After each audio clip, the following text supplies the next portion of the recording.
네, 그럼 지금부터 2019 대국민 연구성과 보고회 기조 세션을 시작하도록 하겠습니다. 오늘 기조 세션은 포용, 혁신, 평화로 여는 대한민국의 미래라는 주제로 세 분의 연사께서 발표를 해주시겠습니다. 자, 그럼 첫 번째 발표 소개해드리도록 하겠습니다. 서중혜 KDI 경제정보센터 소장님께서 발표를 해주시겠는데요. 혁신 성장의 비전과 과제라는 주제로 발표를 해주시겠습니다. 소장님을 무대 위로 모셔보도록 하겠습니다. 여러분 큰 박수로 환영해 주시기 바랍니다. 네, KDI 서중혜입니다. 저희 연구단에서 그동안 한 내용을 간략하게 보고를 드리겠습니다. 유인물에 나와 있기도 하고 보고서로 이제 발간될 예정이어서요. 오늘 나오는 이 내용이 조금 좀 건너뛰더라도 양해를 부탁드리겠습니다. 전체 저희들이 이제 그 혁신성장이라는 개념을 개인으로서 혁신가, 그다음에 혁신 기업, 그리고 혁신 시스템 등 세 측면으로 접근을 했습니다. 자본주의 발전 과정을 창조적 파괴 과정으로 파악한 슈페터는 초기에는 개인의, 후기에는 기업의 역할에 주목을 했고요. 최근 학계에서는 혁신의 시스템적 특성에 초점을 맞추고 있습니다. 특히 혁신의 수용과 확산 과정에 있어서 요구되는 시스템과 제도 변화, 그리고 이를 가로막는 기득권 저항 문제 등 혁신 수용의 정치 경제학, 또 문화 이런 측면에 대한 사회적 자본에 대한 연구도 활발하게 이루어지고 있습니다. 협동연구의 문제의식은 현재 저희들은 이제 우리 경제 현 상황을 혁신 없는 저성장 국면이 지속되고 있다라고 파악을 하고 있습니다. 이와 관련해서 기술 변화의 본질, 혁신 환경, 혁신 기업, 시스템, 제도 및 거버넌스 등의 측면에서 중요한 사안들을 우선적으로 다루고자 하였습니다. 지금 우리 경제가 처한 현황과 도전 과제를 간단히 훑어보도록 하겠습니다. 우리 경제의 현재 상황을 파악하는 방법의 하나로 1964년부터 2014년까지의 성장 경로를 국제 비교를 해보았습니다. 행축은 1인당 GDP이고 종축은 미국을 1로 놓았을 때 총 요소 생산성 수준입니다. 우리나라는 여기 파란 여기 있는데요. 파란 십자 표시로 되어 있습니다. 우리나라 1인당 GDP는 1960년 미국의 9% 수준에서 지속적으로 상승하여 2014년에는 미국의 67%, 3분의 2 수준까지 도달했습니다. 한편 총 요소 생산성 수준은 1960년 미국의 27% 수준에서 2002년에 66% 수준에 도달한 이래로 거의 지금 격차를 축소하지 못하고 있는 상황입니다. 다음에 있는 두 슬라이드에 있는 자세한 내용들은 최종 보고서에 되어 있는데요. 그래서 왜 이렇게 생산성이 지체되는가, 증가라는 것을 두 가지 측면으로 볼 수 있습니다. 산업화 시기 이후 외환위기 직후까지는 총 요소 생산성 수준이 높아진 것은 자본 심화와 구조 고도화가 동시에 진행된 데 기인합니다. 최근 10년 동안 총 요소 생산성 수준이 정체된 것은 자본 심화와 구조 고도화 둘 다 이루어지지 않고 있기 때문인 것으로 저희들은 진단하고 있습니다. 혁신 없는 저성장 국면을 몇 가지 측면에서 살펴보겠습니다. 미국 경제의 경우에는 예를 들어서 기술 발전과 고직능 인력 수요 증가가 함께하는 이른바 숙련 편향적 기술 진보가 이루어집니다. 우리나라의 경우는 대졸자 비중은 커지지만 대졸자 직종 구성에서 고숙련직은 줄어들고 중숙련직이 늘어나고 있습니다. 이러한 현상은 노동의 양적 확대가 좋은 일자리 고용을 통한 질적 재고로 실현되지 않고 있음을 시사합니다. 상세한 내용들이 잘 안 보일 텐데요. 그런 국가 비교를 해보면 숙련 편향적인 기술 진보는 보편적인 현상이 아니라 미국, 네덜란드, 중국 등 일부 국가에서만 나타나고 있음을 알 수 있습니다.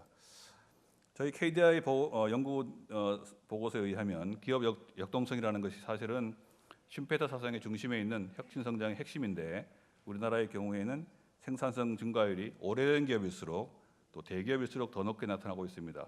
창조적 파괴가 이루어지는 신생기업 부분이 부진한 것을 알 수 있습니다.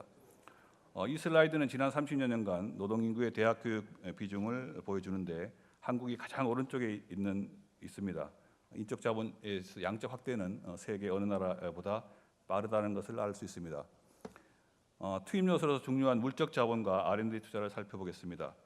GDP 대비 총 고정자본 형성 비중도 최근 30% 수준으로 과거보다는 낮아졌지만 여전히 다른 OECD 국가들보다는 높은 수준이어서 향후 더 낮아질 것으로 전망됩니다. 따라서 성장을 지속하려면 생산성 제고가 대단히 중요합니다. 생산성 제고에 있어서 정말 중요한 R&D 경우에는 GDP 대비 세계 최고 수준입니다. 인구 대비 연구 인력 부진도 마찬가지입니다. 그런데 이제 요소 투입 측면에서 다른 나라와 비교해서 결코 낮지 않은 우리나라의 생산성 수준이 왜 개선이 되지 않고 있는가라는 것이 사실은 저희 혁신성장연구단의 핵심 질문이고 이번 1차년도 그리고 올 2차년도에서 계속 이 질문에 대한 해답을 찾아가는 작업을 계속하고 있습니다. 현 단계에서 언급할 수 있는 사안은 투입을 보다 엄밀하게 살펴보았을 때 우리나라가 여전히 높은 수준인가라는 겁니다. 왼쪽 그림은 물적 자본과 R&D의 소프트웨어를 추가한 지식 자본의 투입인데 우리나라가 크게 높은 수준은 아님을 알 수 있습니다. 오른쪽 그림은 산업 구조가 OECD 평균과 같은 경우 R&D 투자 집약도를 계산한 것인데 우리나라는 OECD 평균에 미달합니다. 이 내용은 의미하는 바는 우리나라의 R&D 투자는 특정 산업에 집중되어 있다는 것을 의미합니다. 최근의 혁신 이론은 오픈 인노베이션으로 기결됩니다. 우리나라의 혁신 생태계가 과연 오픈 인노베이션인가, 어디까지 와 있는가를 에 대해서는 2차년도에 좀 더 세밀하게 짚어볼 계획입니다. 현 단계에서 가용한 지표를 사용해서 간단하게 진단해 보면 과학 연구의 인형 및 국제 협력에서 매우 저조합니다. 기업 간 협력, 예를 들어서 공급 기업과 수요 기업 사이 협력, 또 해외 자원 이용 등에서는 OECD 국가 중에서 가장 낮은 수준에 있습니다. 오픈 인노베이션이 아니라 클로즈 인노베이션에 머물러 있다는 것을 시사합니다. 건너뛰겠습니다. 저희 작업반은 연구단은 이제 일단 잠정적으로 역동적인 학습 경제를 저희 비전으로 설정을 하고 작업을 하고 있습니다. 한 사회 혁신 수준은 특정한 정책 하나가 아니라 사회 경제 시스템 전체가 작용한 결과입니다. 사회 경제 시스템 전체가 혁신에 열려 있고 생산성 중심의 성장을 실현하는 모습을 혁신 성장의 비전으로 설정할 수 있겠습니다. 이러한 비전을 실현하는 경제 사회를 역동적인 학습 경제 혹은 학습 사회로 지칭합니다. 역동적인 학습 경제를 실현하는 데 있어서 다양한 요인들이 함께 작용하지만 경제 주체의 역량 강화와 시스템 개선이라는 두 축을 놓고 우리 경제의 미래를 전망할 수 있겠습니다. 이 두 개 축이 모두 작동해야 혁신 성장이 실현된다고 할 수 있겠습니다. 혁신 성장을 실현하기 위한 정책 대응에 있어서 몇 가지 중요한 방향과 내용에 대해서 간략히 요약해서 말씀드리겠습니다. 산업구조 고도화에 대한 비전과 전략을 제시하는 것이 대단히 중요합니다. 저희 작업반 내에서도 산업연구원이 참여하고 있고 보고서에도 한 챕터를 다루고 있습니다. 우리 산업이 당면한 지식격차와 시장격차를 극복하기 위해서는 산업 인프라, 최근에 와서는 이거를 이제 혁신의 공유재산이라고 표현하기도 합니다. 인프라를 새롭게 정비하고 활용하도록 해서 산업이 생태계로 작동하도록 여건을 조성해야 합니다. 그런데 예를 들어서 혁신 생태계 조성에 있어서는 로컬, 지역이 대단히 중요합니다. 예를 들어서 KDI 연구에 의하면 최근 10년간 우리나라 공동 특허 출원한 데이터를 분석해 봤을 때 공동 출원한 기관들은 대부분 다 거리가 50% 이내에 있는 기관들입니다. 1시간 운전 거리 이내에 있는 파트너들끼리 대부분 협동 연구 공동 출원을 하고 있습니다. 그거는 결국 이제 여전히 이 시대가 아무리 바뀌어도 거리가 근접한 게 중요하다 이렇게 시사할 수 있겠습니다. 인적 자본 투자는 경제 주체 혁신 역량 강화의 전제 조건의 하나이면서 최근의 기술 발전이 초래하는 경제적 사회적 불평등 확대에 대한 대응책이기도 합니다. 오른쪽의 그림은 인적 자본을 구성하는 가족, 교육, 또 적극적 노동시장 정책, 실업 대책 등 네 측면에서 이루어진 최근 10년 동안의 투자 현황을 OECD 국가들을 대상으로 비교해 보았습니다. 우리나라는 일본, 미국, 캐나다 등 자유시장 경제 그룹에 속합니다. 현재와 같은 수준이 적정한지에 대한 논의가 필요합니다. 연구단의 견해는 개선이 필요하다는 것입니다. 개별 경제 주체의 창의와 자유를 입각한 역동적 학습 경제에 있어서는 정책 개입 방식도 과거와 달라져야 합니다. 최근의 디지털 혁명의 핵심 요소와 정책 수단에 있어서 예를 들어서 1990년대 진행되었던 정보화와는 본질적으로 차이가 있습니다. 새로운 실험이 가능하도록 개방된 시스템을 지향해야 하는 이유가 여기 있습니다. 이러한 관점에서 보면 혁신의 수용과 확산에 대한 민주적 과정이 대단히 중요합니다. 최근 공유경제에 관한 KDI 조사에 따르면 우리 국민의 40% 이상은 향후 5년 이내에 공유경제가 보편화될 것으로 보고 있는데 공유경제 활성화를 위해서는 소비자 보호책 마련, 다양한 서비스 도입을 통한 소비자 편익 증진을 동시에 원하고 있는 것으로 나타났습니다. 이를 위해서 사회적 대화를 위한 협의 채널을 운영하고 공정한 경쟁 질서를 확립할 것을 정책 과제로 보고 있습니다. 이는 정부의 적극적인 역할과 함께 민주적 과정을 통하여 새로운 기술과 서비스 확산을 촉진해야 한다는 것을 의미합니다. 이러한 내용을 바탕으로 앞으로 2년 차에서는 혁신 생태계, 산업 조직 문제, 데이터 경제 문제, 또 거버넌스 심화 연구를 더 진행하도록 하겠습니다. 이상 보고 마치겠습니다. 감사합니다. 네, 여러분 큰 박수 부탁드리겠습니다. 다음은 김태환 한국보건사회연구원 포용복지연구단 단장님께서 포용성장과 혁신적 포용국가로서의 비전과 과제라는 주제로 발표를 해주시겠습니다. 네, 단장님 환영의 박수 부탁드리겠습니다. 네, 고맙습니다. 예, 안녕하십니까. 한국보건사회는 김태환입니다. 오늘 이렇게 또 많은 분들 앞에서 작년에 연구 성과를 발표하게 된 것을 되게 기쁘게 생각합니다. 아마 주요 지금 여기 내용들은 되게 많은 내용들 담고 있어서 주요 내용들 아마 발간된 보고서를 참조하시면 되고요. 오늘은 주요 요약본 중심으로 말씀을 드리도록 하겠습니다. 또 시간도 짧기 때문에 주요한 내용 중심으로 말씀드리도록 하겠습니다. 예. 현 정부 들어와서 가장 중요하게 처음으로 꺼낸 화두가 기회가 평등하고 과정이 공정하고 결과의 정의로움이라는 것을 발표한 바가 있습니다. 그런데 작년에 이 1년 정도 연구를 하면서 느꼈던 건 이 세 가지 키워드 중에서 먼저 우리가 고민할 필요가 있는 것이 공정성이 아닌가 이런 것들을 많이 생각했습니다. 우리나라에 있는 여러 가지 기회 불평등이라든지 불공정, 양극화 이런 것들을 고려할 때 결과적인 정의로움보다는 그 과정 속에서의 공정성이 먼저 선행이 돼야지 뒤에 양극화라든지 불평등이라든지 이런 것들이 개선되지 않을까 이런 것들을 많이 고민하게 됐습니다. 예. 작년 그 포용성장연구단에서는 한 12개 연구소가 같이 참여해서 연구를 진행했고요. 그 주요 내용들을 말씀드리도록 하겠습니다.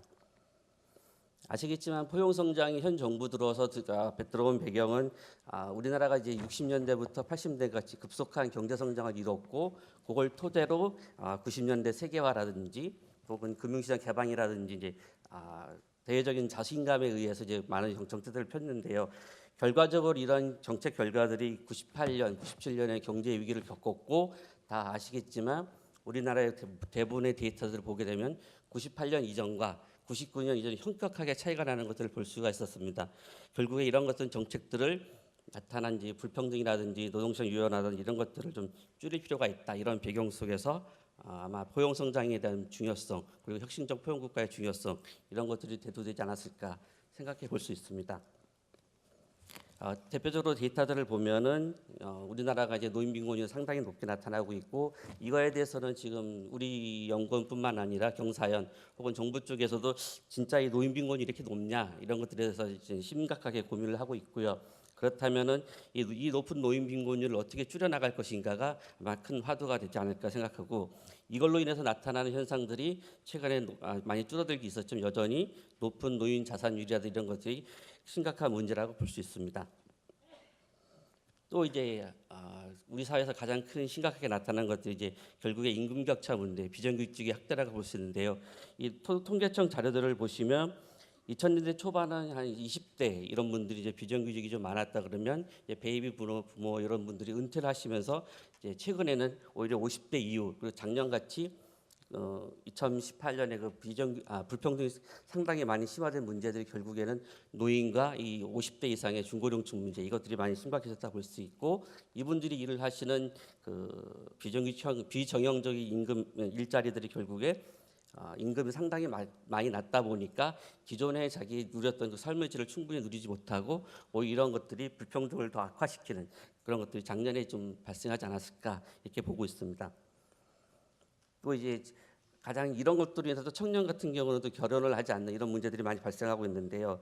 제가 기억하기에 우리 연구원에서는 아마 2010년, 2011년 이때 이제 인구가 40만을 넘어가면 45만을 넘어가면 이제 그 이하로 떨어지면 되게 심각하다 이렇게 많이 고민을 해서 이것을 지키는 정책들이 되게 중요하다 이런 것들을 많이 이제 연구도 하고 발표한 바가 있는데 결국에 이것이 지켜지지 못하고 작년 같은 경우는 이제 33만 명 수준 세계 최고로 낮은 이렇게 저출산율을 보이면서 결국에 이것이 이런 현상들이 98년 그 경제 위기 이후에 우리나라에 나타나는 많은 큰 배경이 아닐까 볼 수 있고요. 이런 것들이 궁극적으로는 포용 성장이라든지 혁신적 포용 국가 이런 것들의 필요성을 제기하는 큰 문제 제기를 하게 된 배경이라 볼 수 있습니다.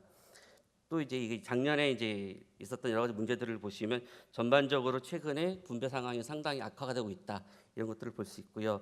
올해 아마 지금 정부에서도 일자리 같은 것들을 많이 이렇게 늘리면서 이걸 좀 분배 악화 같은 것을 개선하고자 많이 노력을 하고 있는데 아마 첫 번째는 아마 다음 주에 5월 20일쯤에 이제 통계청장님이 가셨지만 발표될 아마 가계동향 조사가 또 작년의 성과, 작년 말부터 있었던 성과와 올 초의 성과들이 바로 보여주는 계기가 되지 않을까 보는데 아마 좀 이것들이 좀 플러스로 좀 이렇게 좀 낮아지는 형태로 좀 변경이 되었기를 좀 바라고는 있는데 이제 어떻게 될지는 아마 2주 뒤에 아마 알 거로 보고 있습니다. 이런 것들 때문에 결국에 포용 성장이라든지 혁신적 포용 국가 이런 것도 이제 필요하게 되었는데요. 대표적으로 정부가 발표한 것이 2가지가 있습니다. 작년 9월에 포용 성장 비전과 전략에서 기존에 아까 말씀드린 우리나라의 경제 성장 정책 중심에서는 이제 이런 양극화 문제라든지 노동시장 불평등 이런 것들을 이제 해결할 수가 없기 때문에 결국에는 아까 혁신 성장과 같은 통해서 일자리를 많이 만들고 고용 관계를 높인다 그러면 거기서 생활하고 있는 노동자라든지 또 취약계층 이런 분들이 안정적으로 생활할 수 있도록 하는 이제 사회 정책으로의 전환이 필요하다. 과거와 같이 이제 특정 계층이 이제 부가 늘어나서 그것이 떨어지는 이런 것은 안 되고 동일하게 이제 경제 성장을 해 나가면서 같이 나누는 이런 과정들이 필요하지 않을까 이런 것들이 결국에 포용 성장에 대두된 배경이라 향후 발전 방향이라 이렇게 볼 수 있습니다. 거의 비슷한 내용들이고요. 그래서 결국에 작년에 이제 9월달에 발표하고 나서 올해 2월 19일날 정부에서도 이제 대국민 보고회 포용성장 관련된 포용국가 관련된 대국민 보고회를 한 바가 있는데요. 이제 2가지가 연결이 돼서 크게 작년 9월에는 사회통합과 지속가능성, 혁신능력 배양이라는 크게 3대 비전과 이 밑에 9개 전략을 통해서 우리나라를 향후 이끌어 나가게 됐고요. 구체적으로 2월달에 발표된 자료를 보면 크게 2가지 기반 속에서 좀 정책이 좀 진행되는 걸로 알고 있습니다. 첫 번째가 생활 기반을 좀 확대하겠다, 안정적으로 운영하겠다. 그래서 국민의 소득을 높이고 건강을 보장하고 또 최근에 많이 나오고 있는 안전이라든지 미세먼지와 같은 환경 문제를 좀 개선하고 기타 우리가 살고 있는 여러 가지 고비용 사회라고 할 수 있는 주거 문제라든지 도시와 농촌 간의 격차, 농촌에서 날아오는 지역 격차 이런 문제들을 해결하겠다는 게 첫 번째 생활 기반 정책이라 그러면 그 속에서 국민의 삶을 좀 안정적이고 행복도를 좀 높일 수 있는 정책들로서 이제 돌봄을 강화하는 여성들이 이제 아이들을 케어하는 이런 것들에 대한 돌봄 강화라든지 뒤에서도 나오겠지만 국민들이 결국에 안정적으로 일자리를 찾아서 소득 활동을 하기 위해서는 결국 배움이라는 이런 교육과 역량을 강화하는 이런 것들에 좀 초점을 두고 있고요. 그래서 일을 하고 결국에 과거와 같이 이제 오랜 기간 장기간 노동이 아닌 쉼을 가지고 가족과 이렇게 여가를 즐길 수 있는 이런 쉼과 노후 빈곤을 좀 낮추는 이런 것들로 아마 방향을 설정해서 진행할 걸로 알고 있습니다. 이게 작년에 얼마 전에 나왔던 거고 이게 또 큰 차이는 얼마 전까지 나온 지난 정부들은 주로 복지 정책이라든지 경제 정책의 중심은 기초적인 삶, 내셔널 미니멈이라서 기초적인 삶을 보장한다 그러면 이제 현 정부에서 이걸 좀 확대해서 전 세계적으로 기본 생활을 보장하는 쪽으로 좀 넓혀 나가고 있다고 볼 수 있습니다.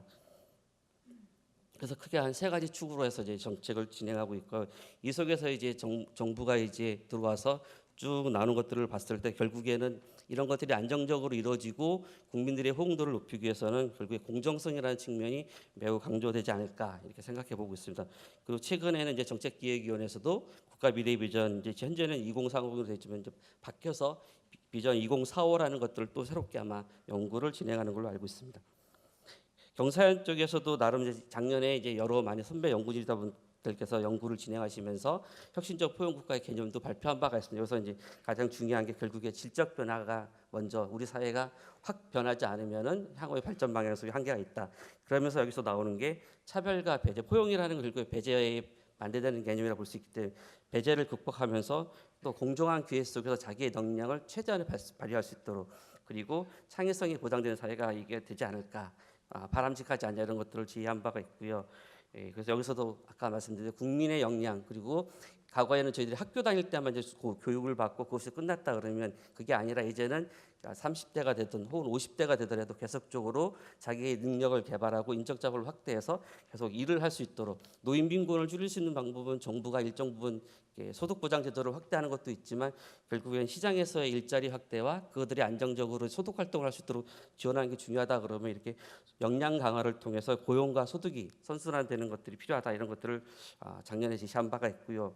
우리 연구원에서도 이제 작년 이제 포용 성장 이런 것들을 하면서 과거와는 다르게 좀 더 개념을 더 확대해서 노동시장뿐만 아니라 최근에 나오고 있는 자영업 그다음에 비정형 근로자 이런 분들에 대한 뭐라 그럴까 생계 안정을 좀 도모할 필요가 있다. 그리고 또 하나는 소득만 지원해서는 안 되고 지금 우리나라에서 많이 나타나고 있는 의료비라든지 주거비라든지 필수적 지출 이런 것들을 좀 많이 줄여주는 이런 정책들이 결국에 포용 성장의 방향이 될 필요가 있다 이렇게 생각을 하고 있습니다.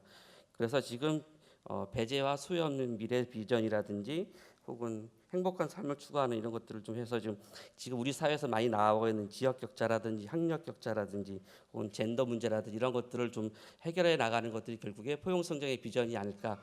그리고 한 작년 1년 동안 저희들이 반 1년 좀 안 되게 좀 연구를 하면서 느꼈던 것들은 각 분야에서 이제 전문가분들이 그래서 각자 원고를 주시면서 이걸 읽고 정리하면서 느낀 건 결국에 이런 포용 성장이 이루어지기 위해서 우리 사회에 나와오고 있는 여러 가지 격차 문제를 좀 해결하는 것들이 첫 번째로 이루어질 필요가 있지 않을까 해서 올해 지금 추가적으로 지금 12개 연구소가 같이 하면서 차기 연구를 하는 것들은 이런 것들에 나오는 이런 이런 격차 문제들을 어떻게 해결하고 포용 성장에 지속적으로 나갈 수 있는 방향이 무엇이냐 이런 것들을 좀 올해 연구 과제로는 고민을 하고 있습니다. 궁극적으로는 포용이라는 것들이 이제 한자 말 그대로 해서는 안 되고 궁극적으로 이것들을 좀 더 확대해서 공평과 공정성을 좀 강조하는 식으로 좀 우리가 확대된 포용의 개념이 좀 필요하지 않을까 이렇게 보고 있고요. 또 하나는 그전에 우리 많은 이제 연구라든지 그다음에 학교라든지 이래서 많이 느꼈던 것들이 경제 성장을 하고 나면 그 결과를 우리가 나눠서 공정하게 나누면 불평등이 줄고 같이 살아갈 수 있다 이렇게 많이들 강조하고 있는데 이제 그것보다는 우리가 단 1%만 지금 우리나라는 저성장 이제 과거와 같이 7, 8%의 고성장 국가가 아니라 저성장 국가를 간 상황에서는 단 1%의 성장을 하더라도 그 과정 속에서 나오는 것들을 같이 이제 계층이 나누는 빈곤층한테는 사회복지 제도를 통해서 중간계층에서는 안정적 일자리를 제공을 통해서 고소득층에서는 이제 현재 이제 왜곡된 조세제도 같은 것들을 좀 개편하면서 전 계층이 안정적으로 이제 나아가고 공정성을 확대하는 속에서 포용 성장이 이루어지지 않을까 이렇게 보고 있습니다. 간단하게 지난주에도 저희들이 올해가 또 기초생활보장제도라고 99년에 개최된 법이 도입된 기초생활보장도 20주년이 돼가지고 지난주 바로 일주일 전에 심포지움을 하면서 느꼈던 건데요.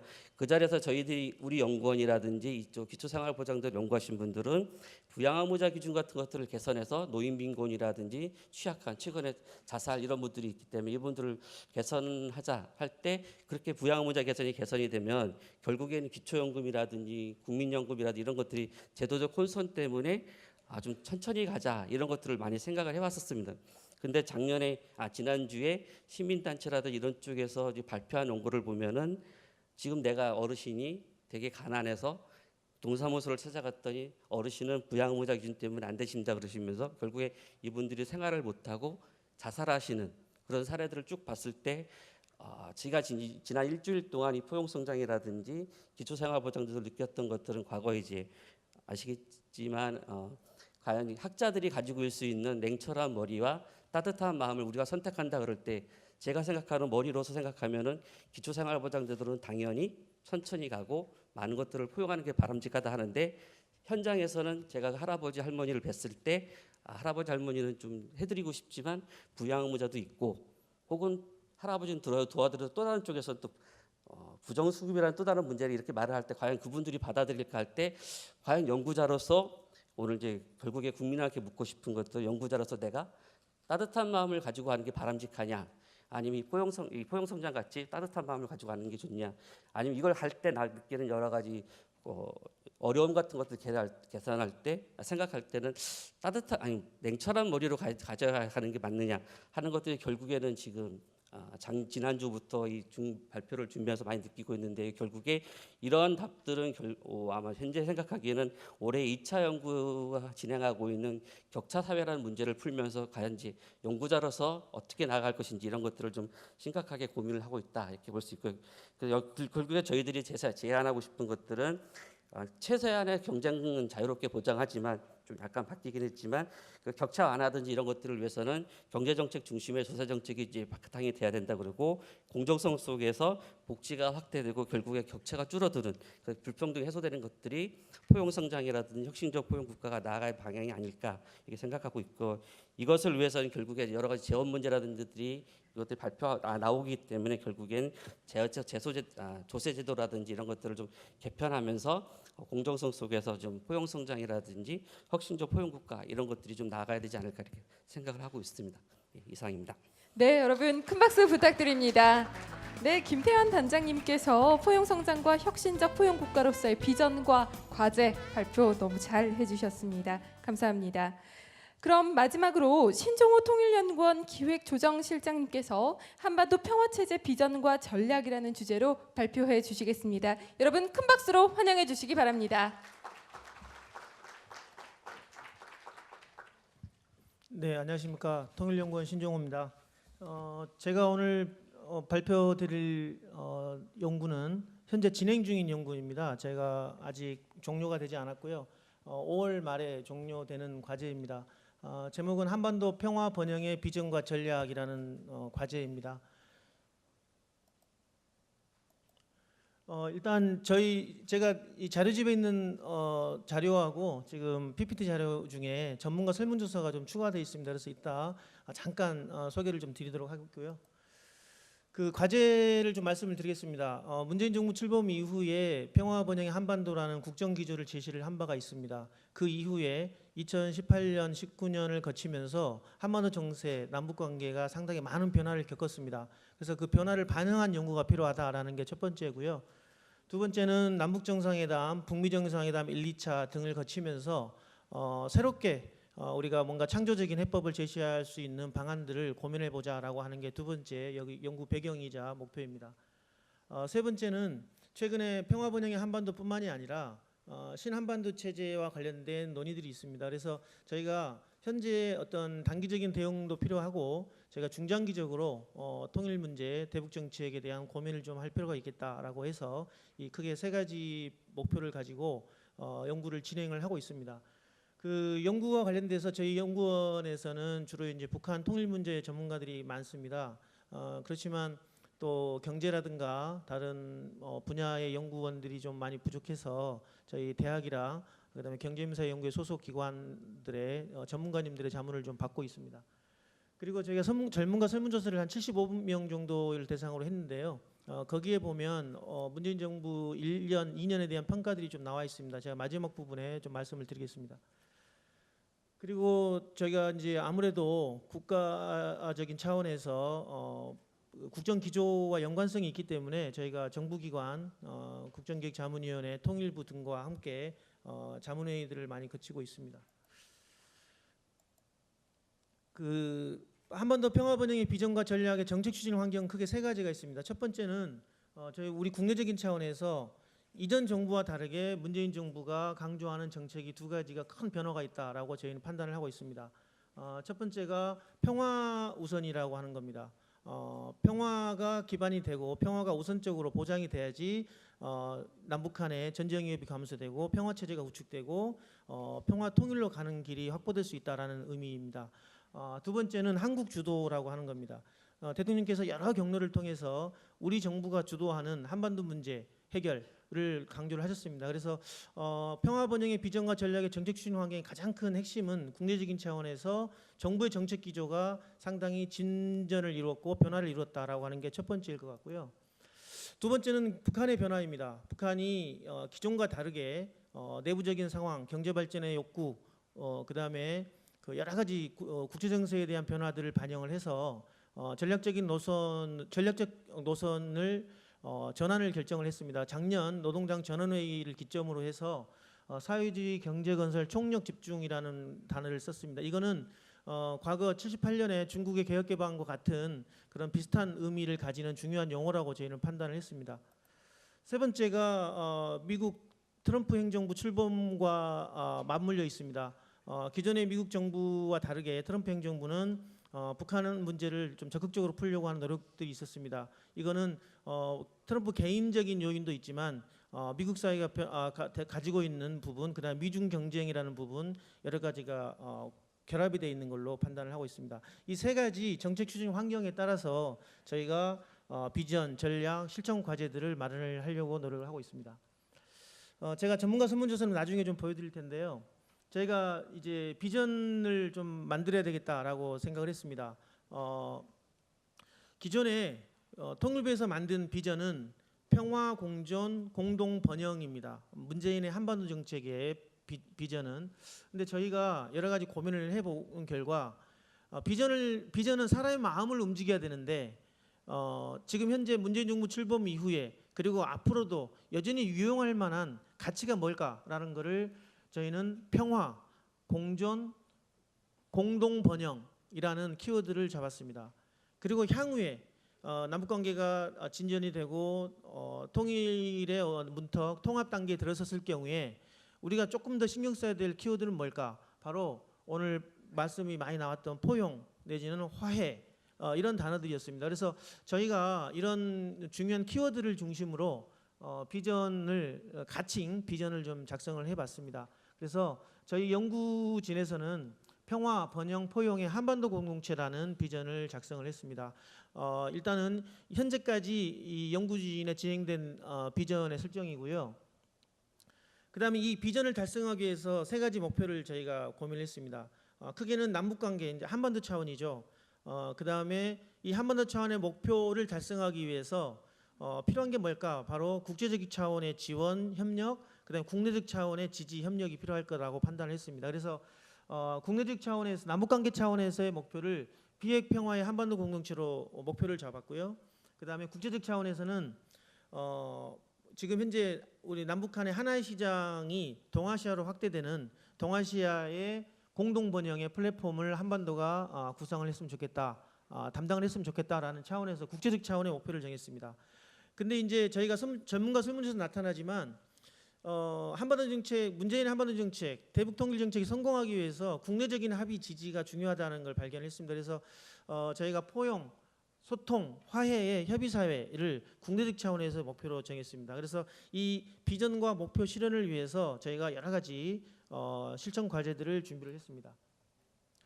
근데 이제 비전과 목표를 달성하기 위해서는 6가지의 전략입니다. 이 전략이 필요한데 이 전략은 저희가 연구 진행 중에 약간의 용어상의 변화는 있습니다. 그러나 대체로 이 큰 틀은 이 6가지 전략들이 유지될 것 같습니다. 이 전략이라고 하는 것은 비전과 목표를 달성하기 위한 기본 원칙, 기본 방향이 되겠습니다.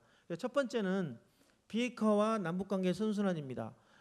지금 비핵화 부분이 완벽하게 해결되지 않고 있어서 남북관계가 정체되고 있죠. 그래서 남북관계의 진전이라고 하는 것은 비핵화를 추동하기 위한 디딤돌이 될 수 있다라는 거고요. 그다음에 비핵화가 진전을 이루면 남북관계의 장애 요인들이 제거될 수 있다라는 측면에서 제가 기본 방향 내지는 원칙으로 삼아야 될 것이라고 생각을 하고 있습니다. 두 번째는 비핵 평화 프로세스 병행입니다. 지금 북미 간의 비핵화와 체제 안전 보장에 대한 협상이 지금 지연되고 있습니다. 그럼에도 불구하고 여기에서 정체되는 게 아니라 저희는 평화 프로세스에 대해서는 남북 간의 평화 프로세스, 동아시아의 평화 프로세스는 동시에 진행을 해서 평화 프로세스가 비핵 평화 프로세스를 추동할 수 있는 이런 병행을 우리가 전략 원칙으로 삼아야 된다라고 보는 겁니다. 세 번째가 평화와 경제의 선순환입니다. 소위 말하는 평화 경제론인데 사실은 저희가 문재인 정부 출범 이후에 가장 큰 변화라고 하는 게 평화가 일상화됐다라는 이야기를 많이 합니다. 이 평화가 반드시 경제적인 측면과 연결되면서 또 경제가 다시 평화를 유지시키는 이런 평화 경제 선순환이라는 게 우리의 기본적인 원칙이자 방향이 돼야 될 것이다라고 판단을 하고 있습니다. 네 번째가 선택적 관여 메커니즘이라고 하는데 저희는 신축적 관여 메커니즘이라고 표현을 합니다. 보통 인게이지먼트라고 표현하는데 저희가 지금 군사적 합의를 했습니다. 9.19에서 남북 정상회담에서 군사적 합의를 했는데 이러한 군사적 합의에 기반을 해서 남북 관계 다른 분야를 주동한다거나 지금 제재에 대해서 국제사회에서 강력한 입장을 유지하고 있습니다. 그러면 저희는 제재를 무시하는 게 아니라 제재와 별개로 제재와 상관없는 분야를 발굴한다든지 이래서 신축적으로 북한에 대한 관여, 인게이지먼트 전략을 추진해야 된다는 의미입니다. 다섯 번째가 다층적 국제협력 메커니즘인데 사실은 한반도의 평화를 위해서 미국 요인이 가장 중요한 걸로 저희가 판단을 하고 있습니다. 북미 관계가 빨리 재개돼야 되겠죠. 북미 회담이. 그 다음에 저희가 또 일본 문제, 중국 문제, 러시아 문제 소홀히 할 수 없습니다. 그래서 저희는 어떤 지금 현재 국제 정세의 변화, 미중 경쟁 구도 등을 반영을 해서 다층적으로 양자 관계, 다자 안보 협력 이걸 같이 협력할 수 있는 중층적인 국제 협력을 강화해야 된다라는 의미에서 다섯 번째 전략으로 잡았고요. 마지막에 국내 정책 지지 기반을 만들어야 되겠다라고 생각하고 있습니다. 그래서 저희가 과제 중에 세부 실천 과제 10개 중에 2개의 과제는 국내 정책 기반, 정책 지지 기반을 확립할 수 있는 과제로 세부 과제를 제안을 했습니다. 제가 이제 비전과 목표, 추진 전략을 말씀을 드렸는데요. 이거에 따라서 저희가 세부 실천 과제를 만들려고 하고 있습니다. 저희가 처음에 그 과제를 받았을 때는 실천 과제까지는 주문을 못 받았는데 하다 보니까 이 과제를 기본적인 과제를 제시하지 않으면 안 되겠다라고 생각을 해서 임기 내에 할 수 있는 거, 그러니까 2022년까지 임기 내에 할 수 있는 거, 그다음에 차기 정부에도 충분히 통용될 수 있고 지속 가능한 과제라는 두 가지 어떤 원칙을 가지고 저희가 세부 과제 분야를 10개를 선정을 했습니다. 근데 여기에는 다 포괄할 수가 없어서 내용적으로 포괄하려고 노력을 했고요. 단기, 중기 목표는 제가 지금 연구가 진행 중이라서 제가 지금 소개만 하고 앞에 10개 정도의 분야를 제가 좀 말씀드리고 넘어가겠습니다. 첫 번째는 이 5개의 분야는 남북 관계와 한반도 차원에서의 과제입니다. 첫 번째가 비핵화가 가장 중요할 것 같고요.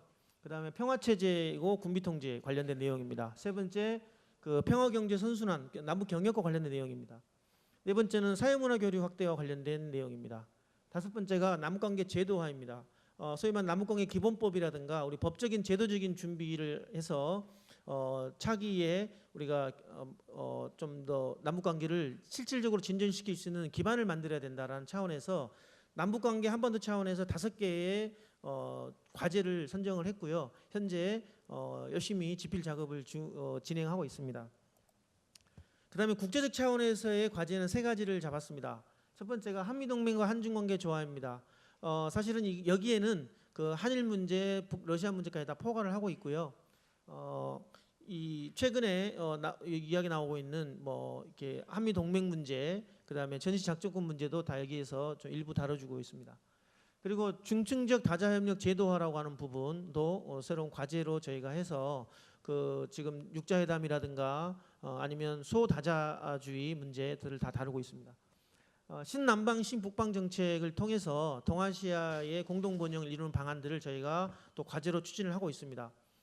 그다음에 국내적 차원에서의 과제 2가지를 선정을 했는데 첫 번째가 소위 말하는 그 평화교육 통일교육입니다. 지금 평화교육이 아닌 평화점 통일교육으로 저희가 좀 논의를 하고 있고요. 정권마다 바뀌고 있는 이 용어 안보교육, 통일교육, 평화교육을 조금 지속 가능하게 좀 바꿔보려고 노력을 하고 있고, 마지막에 관용과 타협의 정치 문화는 사실은 대북 정책 추진하는 데 있어서 국내 정치 기반 중에 가장 안 좋은 게 지금 남남 갈등입니다. 그래서 정치권의 문제, 그다음에 세대 간의 문제, 다 계층 간의 문제가 다 연결이 되어 있습니다. 그래서 이 두 가지 과제를 통해서 국내적 차원의 문제를 해결하려고 지금 저희가 노력을 하고 있습니다.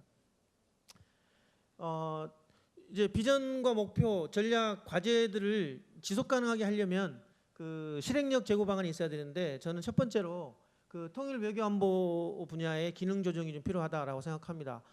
지금 여러 가지 위원회들이 있습니다. 신북방위원회, 신남방특별위원회들이 있고요. 그다음에 예전에 동북아 플러스 책임 공동체와 관련된 내용 논의도 있었습니다.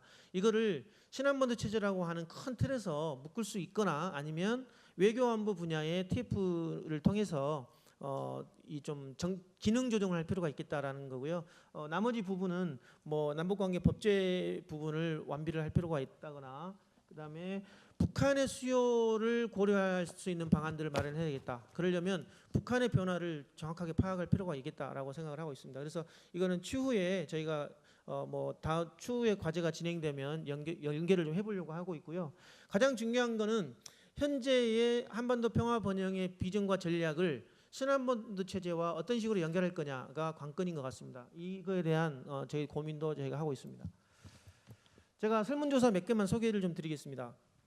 저희가 75명의 전문가들을 대상으로 설문조사를 진행했고요.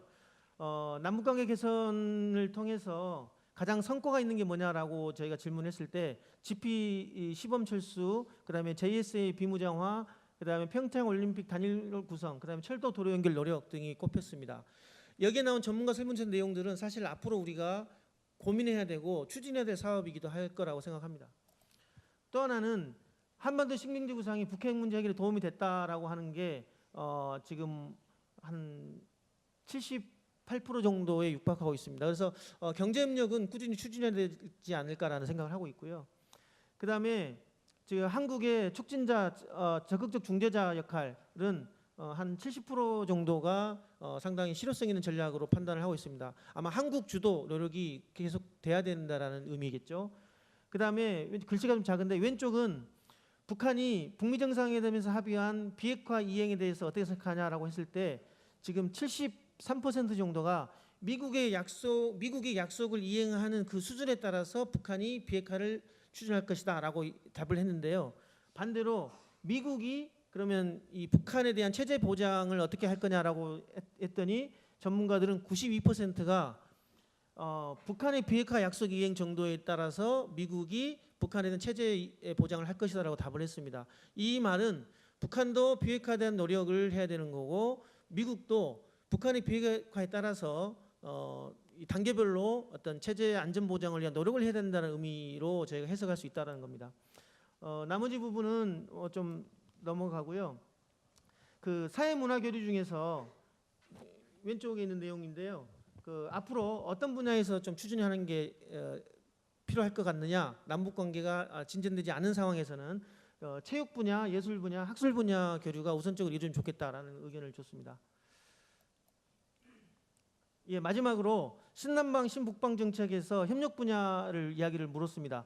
신북방 정책에서는 철도 항만, 북극 항로, 교통, 물류, 가스, 전력, 에너지 쪽에 많이 추진해야 된다라고 했는데 특이하게 신남방 정책과 관련돼서는 제조업 분야의 사업이 75% 정도의 지지가 나왔습니다. 그래서 앞으로 사업 분야를 결정을 할 때도 우리가 이제 집권 3년 차부터 성과를 내기 위해서 이런 분야를 집중하는 건 좋은 게 어떨까라는 생각을 좀 했습니다. 예, 이상 발표 마치겠습니다. 네, 여러분 큰 박수 부탁드립니다. 신종호 실장님께서 한반도 평화체제 비전과 전략을 아주 잘 발표를 해주셨습니다. 자, 그럼 이상으로 기조 세션의 모든 발표를 마치겠고요. 발표 내용을 토대로 바로 이어서 종합 토론을 진행하도록 하겠습니다.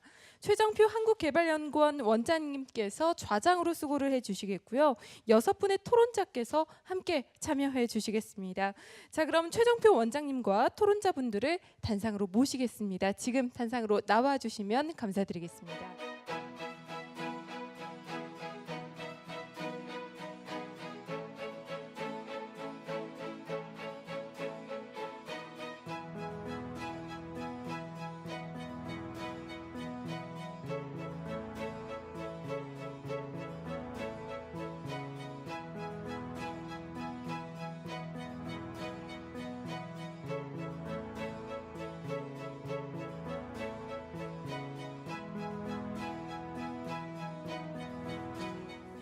네, 이제 모두 모이신 것 같습니다. 최정표 원장님 토론 진행 부탁드리겠습니다. 예.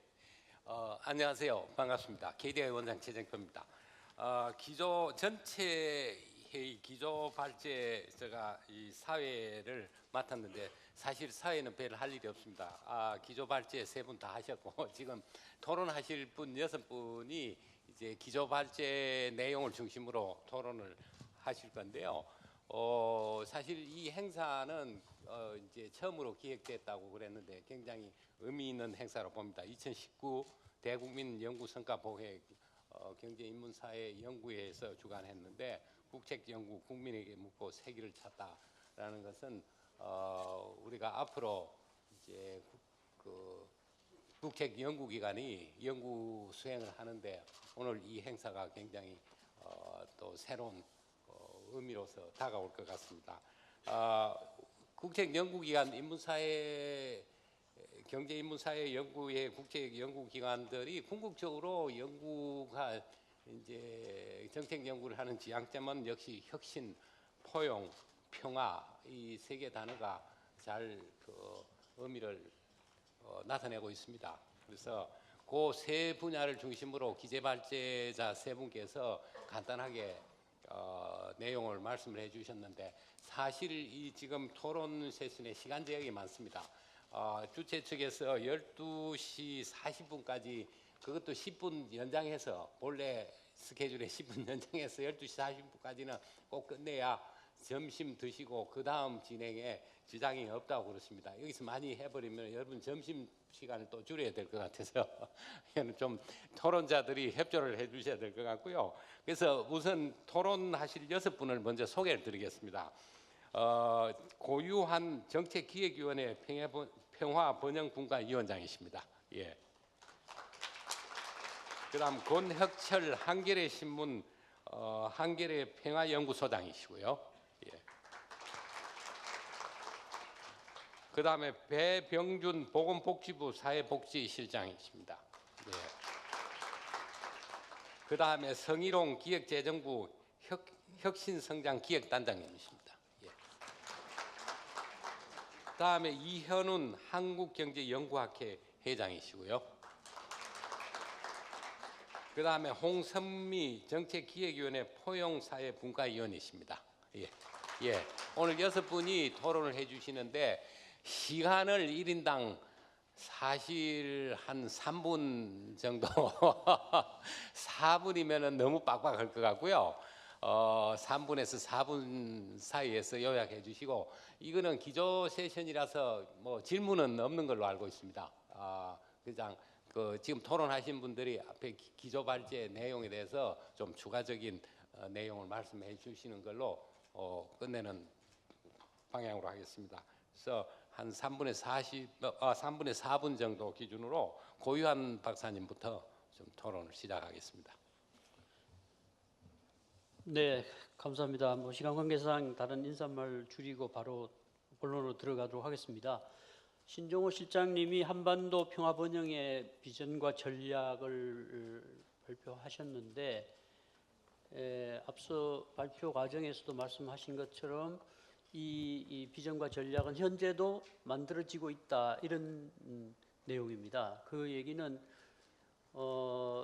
인수위 없이 바로 출범하면서 평화 번영의 한반도 정책이라는 틀 속에 한반도 신경제 구상, 또 신북방, 신남방, 동북아 플러스 책임 공동체 이런 여러 구상들이 이제 나열돼 있었고 이후 정부 출범 이후에도 이 구상들을 종합적으로 컨트롤하는 타워 없이 분산돼서 기관별로 이를테면 이 한반도 신경제 구상 같으면 통일부, 또 동북아 플러스 책임 공동체 같은 경우는 외교부, 그 신북방 정책은 기재부와 그 지원을 받아서 그 북방경제협력위원회, 그리고 신남방은 청와대 그 경제비서관님 계시지만 그때 주도하시면서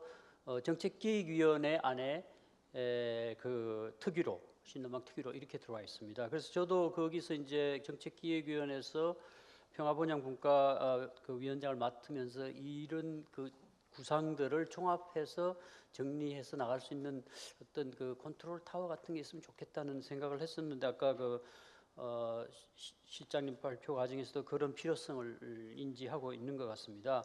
그러니까 일단 그 당시에 워낙 긴박한 것이 북한의 핵 미사일 위협이 고도화돼 가고 있는 상황 속에서 긴급하게 평화 우선의 한반도 정책을 통해서 위기 관리를 하고 또 그 일정한 성과로서 비핵화의 진전이라든가 남북 사이의 그 관계 복원 통한 판문점 선언 또 9월 평양 공동선언 등을 통해서 획기적인 그런 군사적 긴장 완화 조치 같은 것은 이룩해서 아마 2년 평가에서 가장 좋은 평가를 받는 부분이 이 통일 외교 안보 쪽이 아닐까 그렇게 볼 수 있는데 그럼에도 불구하고 2월 그 북미 정상회담에서 합의 도출에 실패하면서 다시 정세가 이제 엄중해지는 그런 과정이 있는 것 같습니다.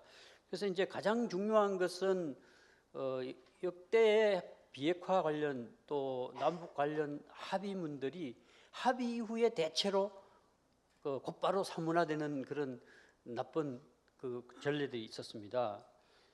그래서 이번에만은 반드시 그런 합의들을 이행해서 한반도의 평화체제 비핵화를 실현해야 한다는 그런 절박한 그런 사정에서 이런 이제 구상들을 종합해서 전략적으로 뒷받침하는 노력들을 본격화한다는 점에서 매우 의미가 있다는 생각이 들고요. 그래서 원래는 이제 2월 북미 정상회담의 어떤 합의 진전을 계기로 해서 신한반도 체제 구상이라는 틀로 앞서 말씀드린 여러 내용들을 종합해서 앞으로 향후 이제 100년을 그리는 큰 그 비전을 갖고 이제 나가려고 계획을 하고 있는 과정에서 지금은 이제 북미 관계라든가 핵 문제에 남북 관계가 종속되는 듯한 그 교착이 지금 정체로 이어지는 이런 과정이 있는 것 같습니다. 그래서 무엇보다 중요한 것은 현 단계에서 비핵화를 촉진하는 여러 비전과 전략도 필요하지만 남북관계 독자성을 확보하면서 비핵화 협상을 견인하는 그런 노력도 필요하지 않는가 그런 생각이 들고요. 이 정세가 엄중해질수록 이 남남 갈등이 또 다시 재현될 수 있다는 그런 점에서 이제 내년도 정치 일정이라든가 이후의 정치 일정 등을 고려할 때 지금 맞는 현 시점에서 전략적 그런 노력과 함께 실천적 노력들이 뒷받침되면 좋겠다는 생각입니다. 네, 이상 줄이겠습니다. 예, 권혁철입니다. 저도 짧게 말씀드리겠습니다. 기조발표 내용에 대해서 제가 큰 이견은 없어서 제 의견을 붙이고 같이 생각할 대목을 몇 가지 좀 덧붙인 식으로 말씀드리겠습니다. 기조발표를 보면서 든 생각은 이제 한반도 평화 프로세스가 이게 안정적으로 진행되는 걸 전제로 단기와 장기로 나눠서 얘기를 하셨는데요. 이렇게만 되면 얼마나 좋겠습니까만은 다들 아시는 것처럼 그렇게 우리 현실은 녹록치가 않습니다. 이제 도전 요인과 장애 요인이 많다는 얘기겠죠. 우리 이 국제적 차원과 우리 국내 차원으로 봐도 우리 상황들은 엄혹한 상황입니다. 일단 국제적 차원 상황에 봤을 때 급변하는 안보 환경이 큰 변수가 될 겁니다. 미국과 중국은 뭐 첨예하게 패권 경쟁을 벌이고 있고요. 남중국해에서 군사적 대결을 벌이고 있는 데다가 최근에는 무역 분쟁, 이게 뭐 무역 전쟁으로 갈지 봉합이 될지도 초미의 관심사입니다. 이런 미국과 중국의 갈등이 자칫하면 냉전 지수를 다시 회귀하는 게 아닌가 하는 걱정까지 나오고 있는 상황이지 않습니까? 그리고 미국은 중국을 또 잠재적 전략적 경쟁자로 보는 상황이고요. 미국 주도의 인도 태평양 구상과 중국의 1도1로 구상이 첨예하게 맞서고 있습니다. 가장 또 중요한 문제는 이런 미국과 중국의 패권 경쟁 갈등이 어떤 정책의 문제이기보다는 양국 간의 구조적인 문제이기 때문에 쉽게 해결이 어려울 거라는 문제입니다. 일본 또한 평화헌법 개정을 통해서 전쟁을 할 수 있는 나라로 나아가고 있습니다.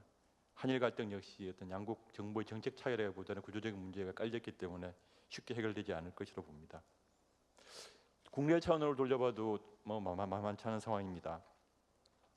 특히 발제에서 2023년 문재인 정부 임기 이후까지 상황을 말씀하셨는데요.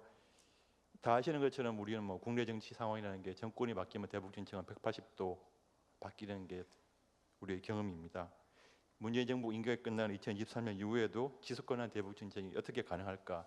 이것은 상당히 중요한 과제인 것 같습니다. 현재 우리 국내 상황을 간략하게 보면 다 아시는 것처럼 패스트트랙을 둘러싼 위화 갈등이 첨예하게 시달고 있습니다. 특히 최근에 뭐 미사일이냐 발사체 논란도 뜨겁고요. 북한 문제 같은 경우는 다 아시는 것처럼 뭐 사실이 입각한 합리적인 토론이보다는 뭐 진영 논리에 따라서 내 편과 내 편을 갈라서 서로 이익을 위해 나누고 있습니다. 특히 야당 경우라면 북한 문제 같은 경우가 뭐 지지층을 결집시킬 수 있는 가장 현실적인 정치적 수단이기 때문에 정쟁으로 갈 가능성이 높습니다. 예를 들어서 개성공단 재개 문제를 둘러쌌을 때 개성공단 기업협의회 같은 경우에는 이제 국회에서 여야 합의로 전폭적인 개성공단 재개 결의를 해준다면 도움이 될 것이라는 주장을 한 바 있습니다. 이제 미국이나 국제사회에 개성공단 재개를 요구하기 전에 우리 내부의 합의가 문제되면 힘이 실릴 것이라는 얘기였습니다. 근데 다 아시는 것처럼 뭐 개성공단만 하더라도 뭐 퍼주기 논란에 휩싸여서 전혀 논의가 진전되지 않고 있습니다. 이런 이제 비전과 실행 목표, 액션, 특히 액션 플랜을 짤 때는 국내외의 어떤 조전 요인과 장애 요인을 잘 고려해서 극복할 수 있는 방법들을 면밀하게 좀 배치해야 되지 않을까 싶습니다. 다음 주면 문재인 정부가 3년 차를 임기 맞습니다. 하노이 정상회담 이후 남북 관계, 북미 관계가 교착 상태가 이어지고 있지만 저는 지난 2년간 남북 관계에서 엄청난 성취를 했다고 생각을 합니다. 지금까지 없었던 역사적 기회가 열렸고요. 그 기회의 창을 계속 열어가야 될 책임이 있다고 생각을 합니다. 무엇보다도 독일 통일의 주역 빌리 브란트가 이런 말을 한 적이 있습니다. 평화가 전부는 아니지만 평화 없이는 아무것도 할 수 없다. 당장 2017년 이전 우리 한반도 상황만 돌이켜보면 이 말이 얼마나 중요한지 알 수 있을 것 같습니다. 특히 지난해 9월 평양에서 채택된 군사 분야 합의서, 남북이 사실상 뭐 군비 통제로 갔다는 평가를 할 수 있을 것 같습니다.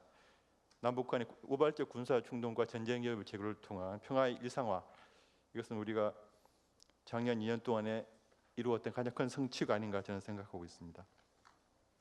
특히 남북 간 군사 신뢰 조치가 중요한 것은 이게 북한 비핵화의 중요한 바탕이 될 수 있는 지점입니다. 북한 핵 개발이 여러 가지 이유가 있겠습니다만은 이제 경제난에 빠진 북한이 통상적인 재래식 군비 경쟁으로서는 남한과 상대가 안 되니까 핵 개발에 나섰던 북한 입장에서 보자면 북한 입장에서는 이제 안보 우려가 해소돼야지 핵을 포기할 수 있을 겁니다. 그런 점에서 이 남북의 군사 신뢰를 통한 비핵화를 촉진하는 중요한 장치가 될 수 있다고 봅니다. 남북 간 재래식 군축이 한반도 비핵화와 영내 평화 구축이 중요한 고리가 될 수 있다는 점에서 우리가 좀 전문가 통일연구원 발표에서 하신 것처럼 의미를 주셨던 것처럼 우리가 여기를 좀 더 강조해야 된다고 생각합니다. 그리고 이 분권형 대북 정책이 잠깐 언급되기도 했습니다만은 한반도 평화 번영 비전 전략 수립에서는 어떤 시민 참여 방안들을 좀 더 구체했으면 좋을 것 같습니다. 우리가 신고리 문제를 다룰 때도 이제 시민 참여형 형태로 문제를 냈던 것처럼 알겠습니다. 그렇습니다. 저는 이제 마지막으로 이 말을 들려드리면서 제 말씀을 마치도록 하겠습니다. 제가 좋아하는 중국 작가 노신이 희망은 기기라고 한 바 있습니다. 희망이란 본래 있다고도 할 수 없고 없다고도 할 수 없다. 그것은 땅 위의 길과 같다. 본래 땅 위에는 길이 없었다. 걸어가는 사람이 많아지면 그것이 곧 길이 되는 것이다. 저는 한반도 평화도 길과 같다고 생각합니다. 이상입니다. 예, 토론하신 분도 이 분야의 뭐 최고 권위자 분들이라서 지금 얘기하신 말씀하고 더 듣고 싶은데 이 시간 제약이 어쩔 수 없는 상황입니다. 좀 양해해 주시기 바라고요. 이어서 배병준 실장님 말씀 있겠습니다. 네, 안녕하십니까. 반갑습니다. 저는 KDI 서중해 소장님의 혁신성장, 그리고 보건사연구원의 김태한 연구위원님의 혁신적 포용국가 개념을 좀 결합해서 저희 경제정책과 사회정책의 접점 영역에서 조금 토론을 하겠습니다. 지금 우리나라는 크게 보면 경제적으로는 코리아 미러클 뭐 이런 상황입니다. 그래서 3050 클럽에 세계 7번째로 가입을 했고 지난해 이제 소득 3만 불을 달성했는데, 다만 이제 이 반대되는 측면, 또 사회 정책이 지금 경제 정책에 비해서 지체되고 있기 때문에 코리아 트레지디 뭐 이렇게 표현하는 분들도 많습니다. 왜 그런가 하면 분배가 계속 악화되고 있고 지금 노인 빈곤율은 OECD에서 최고 높은 수준, 또 자살률도 가장 높은 수준, 그리고 유엔의 코리아 리포트에 보면 뭐 부양 의무자 기준 등으로 인한 그 비수급 빈곤층 문제, 또 정신질환자들의 과도한 격리, 뭐 인권 유린 그리고 어르신들이 이 집이 아니라 요양병원이나 시설에서 생을 마감하는 이런 문제들, 장애인들의 그 거주 시설 문제 이런 것들이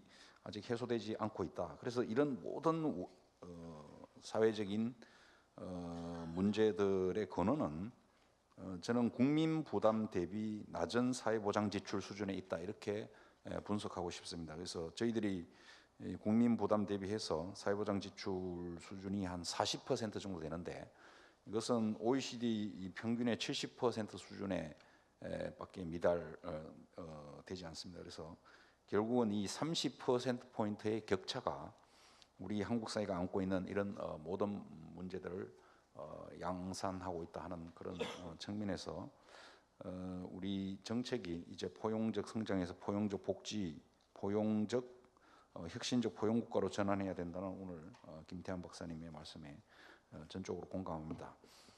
이 문제에 대한 해법은 굉장히 많이 있겠습니다. 그래서 기본적으로는 사회정책 대국민 보고회 2019년 2월 19일 날 대통령 주재하에 발표된 여기에 보면 전 국민의 생애에 걸쳐서 기본 생활을 보장토록 해야 되는데 그 정책적 방법은 뭐 여러 가지가 있을 수 있을 것 같고요. 그래서 그런 것들을 구현하기 위한 국민 기초생활보장제도의 대상 포괄성의 확대라든지 내셔널 미니멈을 현재보다 더 굳건하게 보장해주는 이런 과제가 남아 있는 것 같고요. 두 번째는 자영업 비중이 우리나라는 이제 30%대에서 이제 20%대까지 최근에 떨어졌지만 여전히 선진 외국에 비해서는 2배 이상 굉장히 높은 수준이고 이것은 소득 단절, 실적으로 인한 소득 단절 이후에 많은 분들이 자영업의 길을 걷고 있는 데서 나타나고 있는 것 같습니다. 그래서 이것을 보완하기 위해서 사회 서비스 공공 일자리를 현 정부에서 34만 개 추진하고 있는데 그 이외에도 장기요양보험이라든지 건강보험 보장성 강화 계획 등 사회보험과 이 커뮤니티 케어 등을 통한 돌봄 경제 영역에서 저희들이 훨씬 더 많은 일자리를 창출해 나갈 수 있다 하는 것이 저희 보건복지부의 분석입니다. 그래서 앞으로 이제 이 돌봄 경제 활성화를 통해서 사회 서비스 부분의 일자리를 더 획기적으로 확충해 나간다면 한국 사회가 안고 있는 여러 가지 소득 격차의 확대 문제 이런 것들에게 좀 더 능동적으로 대응해 나갈 수 있다. 그리고 또 하나는 이제 아까 우리 이 혁신 생태계 조성의 중요성을 말씀하셨는데 바이오 헬스 산업에서 특히 연구 중심 병원을 중심으로 한 바이오 헬스 클러스터를 육성해서 거기 갖고 있는 여러 가지 의료 특허 이런 것들이 이 IT 벤처 등으로 연결될 수 있는 저희들이 길을 찾을 수 있다 하는 그런 생각을 하고 있습니다. 그래서 결국은 사회 정책과 경제 정책이 따로 가는 것이 아니고 두 정책이 이제 접점을 구해야 되는데 그 접점의 중심 영역에 결국은 돌봄 경제와 바이오 헬스 산업이 있지 않는가 하는 말씀으로 마치고자 합니다. 감사합니다. 예, 감사합니다.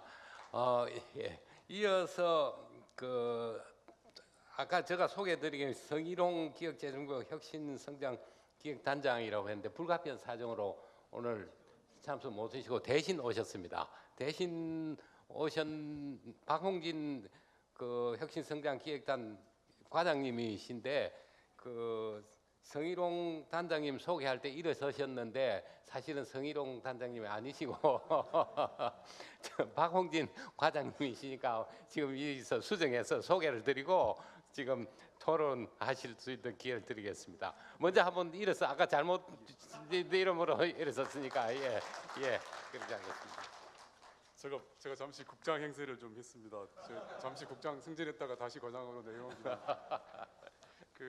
저는 이제 아까 서중희 박사님 발제하신 것 중에서 저희가 이제 혁신 성장 정책을 하면서 고민을 약간 공유한다고나 할까 이런 부분들 한 두세 가지를 제가 말씀드리도록 하겠습니다.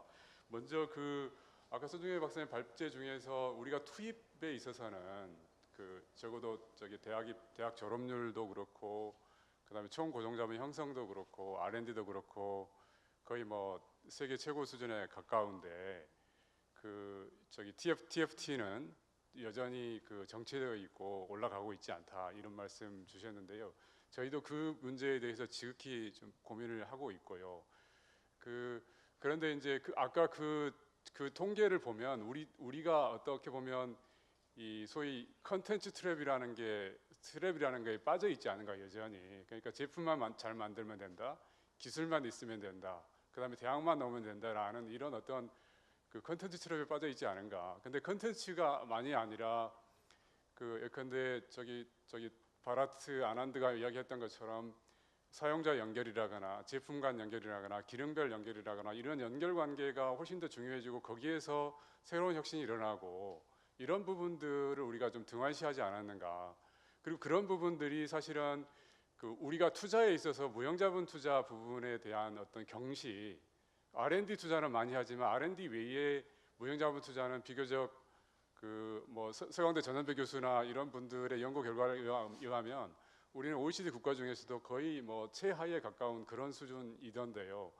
우리가 기술 위주의 투자, 그다음에 생산 시설 위주의 투자 이거에 대해서 비롯된 측면이 있다고 생각합니다. 그래서 R&D 외에 무형자본에 대한 투자 이 부분에 대해서 더 본격적으로 관심을 갖고 이 부분에 대한 투자를 늘려 나가야 되겠다. 그러니까 예컨대 페이스북이나 구글 같은 회사의 경우에 유형 자본은 사실은 유형 자본이라고 말하면 서버 몇천 대 또는 몇만 대 있는 거 이런 거일 거고요. 사실 그들의 보다 중요한 자산은 그 서버 안에 들어있는 데이터베이스나 이런 정보들인데 우리가 그런 경제로 이행에 관한 부분에 있어서 우리가 약간 지체되고 있었다. 이런 부분에 대해서 좀 더 적극적으로 관심을 갖고 그런 부분 투자가 촉진될 수 있도록 할 필요가 있겠다. 이런 고민을 저희가 하고 있고요. 그다음에 오픈 이노베이션 말씀을 하셨는데 저희도 역시 고민을 계속 하고 있습니다. 그러니까 특히 오픈 이노베이션 해가는 데 있어서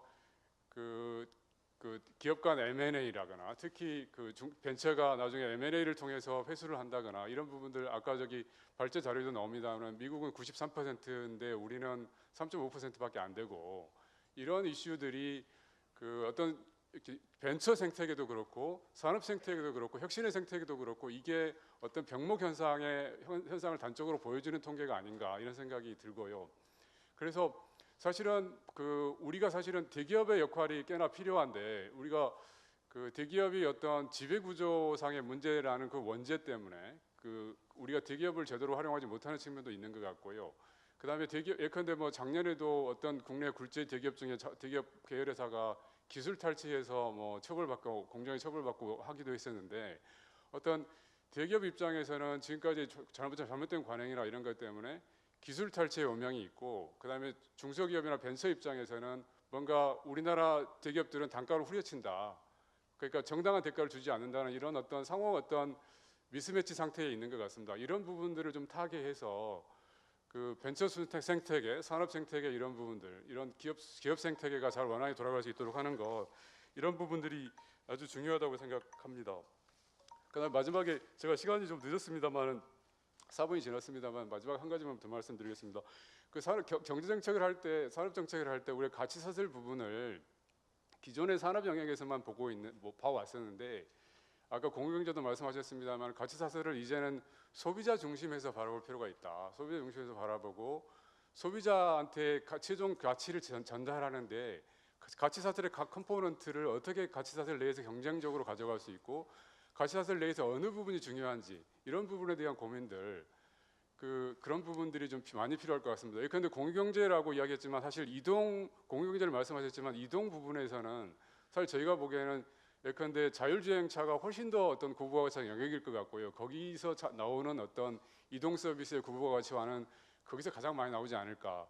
하여튼 경항혁신을 처음 이야기했던 체스보로도 그랬습니다만은 어떤 이 확장된 가치 영역, 가치사슬 영역, 그러니까 소비자와 접전 방향에서 새로운 어떤 혁신이 일어나고 거기서 새로운 부가가치가 창출될 것이다라는 게 요새 어떤 경제학자나 경영학자들의 인식인 것 같습니다. 그런 부분들.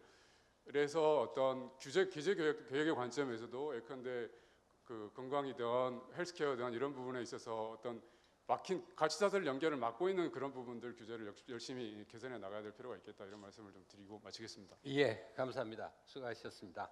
이어서 이현은 교수님 토론 말씀 있겠습니다. 네, 저는 뭐 사실은 세 가지 주제 다 토론 준비를 해오긴 했는데 시간이 없기 때문에 뭘 선택을 할까 하다가 일단 중간에 있는 포용으로 잡긴 했습니다. 그렇지만 또 혁신도 제 관심이 많아서 한 가지만 말씀을 드리면 보고서로서는 너무 잘 돼 있어요. 사실은 실제 어떻게 실천할 것이냐가 굉장히 중요하다는 생각을 한번 해봤고요. 다만 이제 토론하시는 분 말씀을 이렇게 듣다가 우리나라의 R&D 투자가 GDP 대비 뭐 많지 않다 뭐 이런 말씀도 하시긴 했는데 또 여러 가지 시스템상으로 뭐 대기업과 중소기업 간의 관계라든가 이런 문제 말씀하셨는데 대학에 있는 저의 입장에서 생각해 보면 사실은 이 어떤 혁신이라고 하는 것은 결국 사람이 하는 거고요. 사람 교육은 결국은 학교에서 하는 거죠. 그리고 또 가정에서 하는 거죠. 근데 우리나라의 현재 교육 시스템 자체가 혁신을 할 수 있는 창의적인 인재를 과연 배출하는가? 저는 정말 못한다고 생각합니다. 제가 90년 이후에 대학에 있습니다만 아직도 똑같은 방식으로 사실은 대학 교육을 하고 있어서 정말 장래가 걱정이 됩니다. 포용으로 넘어가겠습니다. 포용 보고서 이렇게 제가 보면서 배경을 얘기하시는데 저는 그래서 전 세계 배경을 얘기할 줄 알았는데 전 죄송하지만 우리나라의 그 뭐 그동안 소득 분배가 악화되었다 이런 얘기를 하셔서 좀 아쉬웠습니다. 뭐 그렇게 생각하면 그동안 나왔던 뭐 균형 성장도 있고 뭐 친서민 성장도 있고 뭐 다 말이 되는데 왜 굳이 포용 성장이라고 이름을 붙이느냐. 저는 이러한 배경을 좀 얘기했으면 참 좋겠다. 이런 생각을 좀 해봤고요. 잘 아시는 것처럼 사실 포용 성장이라고 하는 것은 우리 뭐 그 경제 수석께서도 나와 계시지만 국제사회에서 사실 이미 10여 년 전부터 얘기가 되었던 거고요. 상당히 합의된 나름대로의 어떤 몇 가지 그 키워드가 사실 있습니다. 그게 뭐냐면 월드뱅크라든가 아니면 OECD라든가 뭐 ADB 이런 데서 나온 보고서들 보면 결과의 어떤 그 형평성이 아니라 기회의 형평성을 최대한 높여서 그렇게 해서 우리 성장과 그리고 사회적 형평성에 윈윈하는 그런 결과를 가져오자는 거죠. 그런데 다시 또 결과를 다시 또 그러면 또 다시 똑같이 나누자 이러면 결국 어떤 결과를 가져오냐면 사실은 성장을 훼손하는 그런 결과를 가져왔죠. 그동안 계속 성장만 너무 추구하다 보니 결과적으로 사회적 형평성이 나빠졌으니까 이제는 그러면 다시 또 사회적 형평성을 그러면 더 높여보자. 그러면 다시 또 중남미권로도 갈 수 있다 이런 비판을 받을 수 있는 거죠. 그래서 제3의 길이 뭐냐? 혁신적인 생각을 해보자 이거죠. 창의적인 생각. 그게 뭐냐? 결국은 이 두 개가 같이 윈윈할 수 있는 방법이 뭐냐? 그거는 좀 전에 얘기한 그 교육에서 교육의 어떤 형평성, 교육 기회의 형평성을 높여야 되는 거죠. 근데 제가 지방대에 있습니다만은 제 예전에 지방대하고 예를 들어 서울에 있는 수도권에 있는 대학하고의 그 기회가 전혀 달라졌어요. 예를 들자면 그리고 잘 사는 집안의 자녀들과 못 사는 자녀들과의 어떤 교육 기회가 너무 달라졌어요. 거기서 이미 차이가 나니까 소득 차이가 나고 재산 차이가 나는 거죠. 우리가 솔직히 좀만 생각해 보면 상식적으로 알 수 있는 문제죠. 또 한 가지는 사실은 그게 왜 그 성장과 무슨 상관이 있느냐? 정말 아까운 인적 자원을 낭비하고 있잖아요. 그러니까 사실은 사회적 형평성도 나빠지고 성장도 훼손하고 있는 거죠. 그리고 또 한 가지 문제는 뭐냐? 경제 활동에 형평성을 높이지 못하고 있는 거죠. 다시 말씀드리면 더 구체적으로 얘기하면 어떤 취업의 기회라든가 노동 기회를 사실은 소수가 독점하고 있는 거죠. 현재 우리나라 시스템이 서울에 있는 소수 대학에서 나온 사람이 한다든가 아니면 이미 대기업에 취업해 있는 일부 집단이 사실은 전부 독점하고 있다든가 그걸 새롭게 진입하려고 하는 사람이 들어갈 수 없게 만드는 이런 시스템이 사실은 우리나라의 어떤 그런 사회적 형평성을 더 훼손하고 있는 거 아니냐. 만약 그것을 더 풀어준다면 그러면 사회적 형평성도 높이고 성장도 같이 갈 수 있다. 그런 말씀을 제가 지금 드리고 싶고요. 세 번째는 사실은 이 두 가지가 우리의 최종의 목표는 아니라는 거죠. 성장과 그 사회적 형평성뿐만 아니라 우리의 삶의 질 그것을 높이는 것이 우리 궁극적인 목표죠. 우리가 행복하다고 생각하는 이 사회 그걸 만들어야지만 사실은 0.8명밖에 안 되는 이 사실은 출산율도 높이게 되는 거죠. 그러면 그건 뭐냐 하면 사실 좀 더 큰 어떤 사회적 행복이 뭐냐. 이것도 국제사회가 이미 논의가 많이 되는 거예요.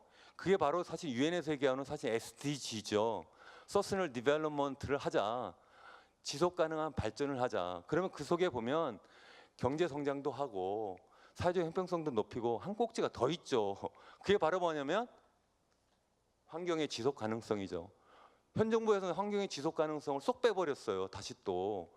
그러니까 전 또 가슴이 또 아파요. 이게 뭐냐 말이야. 또 다시 또 하나를 또 빼고 가니까 그러니까 또 미세먼지만 따로 얘기하고 이렇게 돼 간단 말이죠. 이 세 꼭지를 그러면 어떻게 해야 될 거냐. 세 개 다 중요하죠. 다시 말씀드리면 경제 성장도 해야 되고 사회적 형평성을 높여야 되고 그리고 또 마지막으로 어떤 환경의 지속 가능성도 높여야 되겠는데 그렇게 1분만 주십시오. 예. 그렇게 하려면 어떻게 해야 되냐면 각계 전투로 하나씩 잡아도 안 되고 세 개를 동시에 해도 안 된다. 이건 경제학자로서 제가 장담하건대 불가능한 거예요. 왜냐하면 하나하나 하니까 서로 대치되는 결과만 가지고 그런 정책밖에 없어요. 사회적 형평성을 높이려니까 아까 본 것처럼 사회적 그 경제 성장을 나쁘게 간다든가 경제 성장을 추구하니까 다른 게 또 나빠지는 거죠. 또 동시에 세 개를 하려고 하는 것은 일석삼조는 말은 있지만 우리 경제적 이론으로 수학적으로 증명이 안 되는 거예요. 사실은 두 개까지 돼요. 일석이조. 그래서 일석이조 하나가 뭐냐면 포용 성장이고요. 또 하나가 뭐냐면 그게 바로 뭐냐면 녹색 성장이에요. 사실은. 근데 그놈의 녹색 성장을 전 정부에서 그냥 4대강 사업을 마치 그냥 전투하듯 무슨 뭐 토건 사업을 하다 보니까 이게 적폐가 돼버린 거죠. 사실은 우리가 이것도 혁신적으로 생각하고 포용적으로 생각해서 사실은 우리가 성장과 환경에 윈윈하는 그러한 또 방법이 여러 개 있어요. 제가 예전에 UN 에스카베 했을 때 만든 개념이 사실은 녹색 성장이었어요. 그것도 오래됐어요. 2005년이었어요. 15년 됐어요. 14년, 15년. 근데 이게 갑자기 또 마치 이명박 정부가 만든 적폐가 돼버려가지고 굉장히 또 가슴이 아파요. 여러 가지 가슴이 지나간 건 네, 갔는데. 어쨌든 한쪽 날개는 제 얘기는 포용 성장, 또 한쪽 날개는 녹색 성장.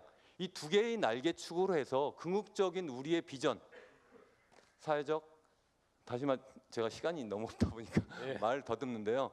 그 지속 가능한 발전 또는 정말 우리 모두가 행복한 사회를 만들자. 우리가 모두라는 것은 자연까지 포함하는 그런 것을 만들자는 것이 정말 우리가 추구해야 되는 것이 아닌가 이런 생각합니다. 감사합니다. 예, 감사합니다. 시간 제약은 사회자 잘못은 아닙니다. 본래 받은 시간이 적었습니다. 앞에서 너무 많이 쓰셔서. 제가 10분 준비했었습니다. 근데 홍선미 교수님은 지금 되게 초조하실 거예요. 시간이 앞분들이 다 쓰셔버려서 없는 거 아닌가 하는데 5분 드리겠습니다. 5분 해주시고 이 세션 마무리하도록 하겠습니다. 예. 네, 이 약간의 새해 발표에 대해서 토론자를 보니까 가나다 순으로 배치됐더라고요. 오늘이 어버이날인데 제 부모님을 원망할 수도 없고 늘 이게 또 관습적인 비정의 아닌가 하는 생각도 드는데요.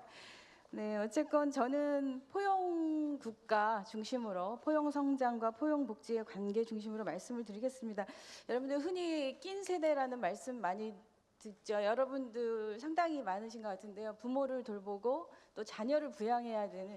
근데 마치 우리나라도 지금 이런 낀 상태에 있지 않을까 싶어요.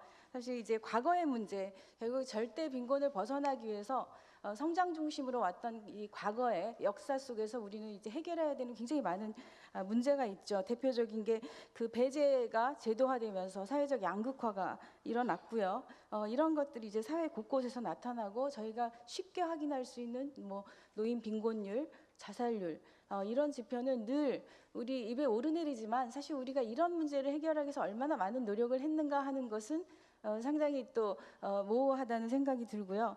결국 이런 것은 기본적인 사회 안전망을 강화하는 이제 문제고요. 또 한편은 과거의 문제뿐이 아니라 저희는 또 미래 사회 위험에 또 지금 직면해 있죠. 저출생의 문제도 그렇고요. 1인 가구나 뭐 노인 가구가 증가하는 이런 이제 초고령 사회로의 굉장히 빠른 이제 가장 빠르게 지금 달려가고 있는 이런 문제를 또 4차 산업혁명이라는 미래 사회에 대한 그 모호성에서 우리의 미래 노동은 어떻게 될까? 굉장히 많은 이제 기본소득의 문제도 나타나고 이런 정말 과거와 미래 사이에서 우리나라가 지금 어떤 새로운 패러다임을 찾기 위해서 굉장히 노력하고 있다라는 것이 상당히 다행이다 이런 생각을 했고요.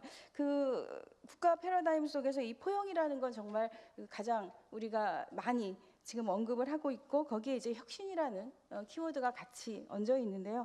사실 이 혁신과 포용의 관계를 어떻게 연결지을까 하는 것이 여전히 모호하고 상당히 어려운 이슈인 것 같고요. 그 혁신이라는 것이 이전에는 저희가 뭐 기술혁명이나 이런 4차 산업혁명 중심으로 했다면 이제는 이것이 사람 중심의 혁신, 이 부분이 굉장히 중요하고 이것이 지속 가능한 부분이 아닐까 하는데 여전히 이 혁신이라는 것은 사실 어떻게 보면 기존 시스템을 벗어나야 가능한 부분인데 우리 사회를 보면 이 기존 시스템에서 벗어나는 것은 혁신이 아니라 일탈이죠. 어쨌건 우리는 기존의 구조 안에서 안주를 하거나 생존을 해야 되는 그런 사회 구조 안에서 혁신이라는 것은 정말 쉽지 않은 많은 것들을 던져야 되고 주변으로부터 오히려 소외되는 이런 문제가 우리가 사람 중심의 혁신을 하는데 상당히 어려움이 있는 것이 아닐까 싶고요.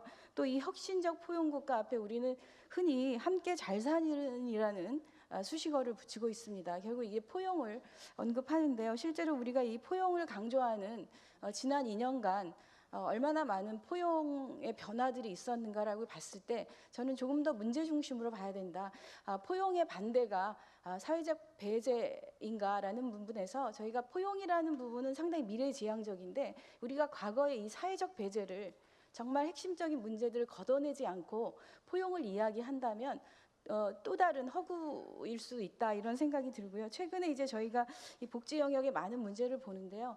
상당히 우리 사회가 단기적이고 위기 대응적인 그런 어떤 정부 정책 속에서 사실 이 포용과 다른 마지막 순간에 정책 결정이 일어나는 것을 저희가 보고요. 사실은 철저하게 이 사회적 배제의 대상이 누구인가 이것들을 극복하는 정말 차별을 시정하고 이런 사회적 낙인을 걷어낼 수 있는 정책이 있는가라는 부분에서 우리가 이야기하는 지금 포용 정책이라는 것은 기존의 그것들을 가린 상태에서 어떻게 보면 사상 누각이 될 수 있지 않을까 하는 불안감도 있고요. 그러기 위해서는 철저하게 정말 기본적인 생활과 우리가 지향하는 그런 어떤 단계적인 것이 있고요. 사실은 이제 굉장히 원초적으로 심리학자 매슬로우가 이야기를 했습니다. 우리는 매우 기본적인 생리적인 욕구, 안전의 욕구를 가지고 그 다음에 이제 자아 실현의 욕구로 가는데요. 너무나 우리가 이런 기본적인 것들을 이제 채우지 못한 상태에서 그 상위의 것들을 이야기하는 것이 아닌가 하는 생각이 들었고요. 사실은 이런 것들은 굉장히 큰 틀에서 봐야 되는데 제가 이제 정책기획위 안에서 포용사회 분과 안에서 32개의 국정과제를 점검하고 있는데 이 국정과제들은 상당히 큰 틀에서 시작을 했지만 내 삶을 책임지는 국가라는 것이 결과적으로 이 32개의 국정과제를 이행하면 도달할 것인가라는 부분에선 역으로 의문이 듭니다. 왜냐하면 이 32개의 국정과제가 때로는 지금까지 가져왔던 굉장히 분절적이고 배제적인 때로는 상당히 중요한 정책 대상들을 배제한 기존의 정책과 기존의 구조 안에서 추진되고 있기 때문에 이런 이때 포용적인 그 정책들의 결과는 기존의 정책을 몸집을 키우는 이런 부분이고 여전히 사각지대, 정책 사각지대는 개선되지 않는 그런 문제를 봤고요. 물론 이제 이번 정부에서 굉장히 많은 노력을 했어요. 기존의 어떤 특정 대상이나 특정 분야 정책보다는 상당히 큰 것을 묶는 뭐 커뮤니티 케어 같은 것이 굉장히 대표적인 정책인데요. 이 안에서도 사실은 우리가 돌아보지 못하는 많은 정책 대상들이 배제되어 있다는 것을 보고요. 특히 이제 저는 최근에 마지막으로 진주 사태를 보면서 3월에 일어났던 그 방화와 살인 사건 이런 것들을 대책을 마련하는 회의에도 저도 참여해봤지만 사실 지난 10년간 저희가 인권이라는 문제에 굉장히 힘겹게 싸웠던 정신질환자의 문제가 이 사회의 위기 앞에서 20년 전으로 퇴보하는 이런 굉장히 사회 방위적인 대책으로 지금 정부에서 내놓는다는 이런 위기감을 느꼈습니다. 사실은 이제 우리가 미래 사회를 지향하고 상당히 추상적이지만 바람직한 미래 비전들이 이런 실제 정책에서는 굉장히 허물어진다라는 그런 느낌을 받았고요. 실제로 저희가 위기 대응은 위기가 발생하고 나서 만드는 것이 아니라 위기를 예상하는 이전에 미래를 준비하면서 만들어야 된다는 생각에서 저희가 좀 더 근본적인 이런 어떤 포용적 국가의 기본 틀 안에서 이런 정책들이 정말 합의를 하는가 이런 부분을 좀 돌아보는 것이 필요하다 이런 생각을 해봤고요. 마지막으로 그 정책기획위에서는 지속가능 분과를 새로 만들었습니다. 안전이나 이런 이제 환경의 문제를 대비하기 위해서 사실 이런 구조의 변화도 중요한 것 같고요. 이런 정책을 다루는 뭐 복지부를 비롯해서 많은 이제 협업 과제들을 위해서 좀 탄력적인 대응을 해주면 좋겠고요. 단지 이제 연구단의 그런 협업뿐 아니라 저는 정부 정책 간 협업 구조를 꼭 좀 이제 관심 있게 만들어 나갔으면 좋겠다 이런 말씀드리겠습니다. 네, 감사합니다. 감사합니다. 수고하셨습니다. 예, 혁신, 포용, 평화는 우리가 끊임없이 고민을 해야 될 주제고 또 추구해야 될 가치라고 봅니다. 오늘 시간 제약 속에서도 그 에센스는 다 얘기를 해주신 것 같습니다. 다시 감사드리고요. 오늘 기조 세션은 이것으로 끝내도록 하겠습니다. 감사합니다. 예. 네, 여러분 원장님과 토론자분들께 다시 한번 큰 박수 부탁드리겠습니다. 네, 수고하셨습니다. 네, 고맙습니다. 네, 고맙습니다. 예정 시간보다 10분을 더 드렸음에도 분야의 전문가 분들이셔서 시간이 부족했습니다. 그럼에도 불구하고 토론에 열정적으로 임해주신 토론자분들께 다시 한번 감사의 말씀 드리겠고요. 최정표 원장님께도 감사 말씀 드리겠습니다. 자, 그럼 이상으로 2019 대국민 연구성과 보고회 개회식과 기조 세션을 모두 마치겠습니다. 제가 잠시 오후 세션에 대해서 안내 말씀을 드리겠습니다. 오후에는 주제별 세션이 진행이 되는데요. 장소가 이곳이 아닌 호텔 본관 2층의 가야금 홀과 3층의 검은고 홀입니다. 1층으로 내려가셔서 로비를 통해서 왼쪽으로 이동을 하시면 호텔 프런트 데스크가 나오는데요. 그 앞에 있는 엘리베이터를 이용하시면 가야금 홀과 검은고 홀로 쉽게 이동하실 수가 있습니다. 그리고 점심 식사 관련해서도 안내 말씀을 드리겠습니다. 오늘 중식은 도시락이 제공이 되는데요. 현재 이곳 크리스탈 볼륨 안에 테이블 좌석에 앉아 계신 분들께는 잠시 후에 호텔 직원들이 도시락을 제공해 드릴 예정입니다. 그런데 테이블이 있는 자리에 앉지 못하신 분들께서는 좀 전에 공지해 드린 호텔 본관 2층에 가야금 홀로 이동을 하시면 그곳 테이블 좌석에서 도시락을 제공받으실 수가 있습니다. 지금 테이블이 없으신 분들은 본관 2층에 가야금 홀로 이동을 하시면 도시락을 제공받겠습니다. 자, 그럼 맛있게 점심 식사하시고요. 이어지는 오후 주제별 세션에도 끝까지 참여해 주시기 바라겠습니다. 오전 내내 자리 지켜주시고 경청해 주셔서 다시 한번 감사드립니다. 그럼 즐거운 점심 식사 되시길 바라겠습니다. 고맙습니다.